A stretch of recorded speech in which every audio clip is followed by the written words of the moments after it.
প্রতিনিধিসহ বেশ কয়েকজন কর্মকর্তা। পথে ঘটে বিপত্তি। ঘন কুয়াশায় ছেয়ে যায় উত্তর পশ্চিমাঞ্চলের সীমান্তবর্তী শহর জোলফার আকাশ। ফলে নিয়ন্ত্রণ হারায় হেলিকপ্টারগুলো। ঘণ্টাখানেকের মধ্যে দুটি হেলিকপ্টার ফিরে এলেও খোঁজ নেই রাইসিকে বহনকারী হেলিকপ্টারের। স্বরাষ্ট্র মন্ত্রণালয় জানায়, দুর্ঘটনার কবলে পড়েছে সেটি। উজি গ্রামের বাসিন্দাদের মতে, ঘটনার আগে একটি বিস্ফোরণের শব্দ শুনেছেন তারা। তবে হেলিকপ্টারটি বিধ্বস্ত হয়েছে কিনা তা নিশ্চিত করে বলা যায়নি।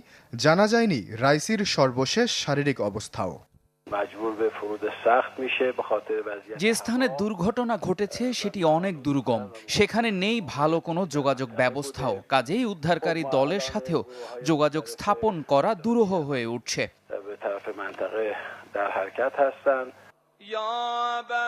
প্রেসিডেন্ট রাইসির জন্য প্রার্থনার আহ্বান জানিয়েছে ইরানের গণমাধ্যম ফার্স নিউজ এজেন্সি। মাসদার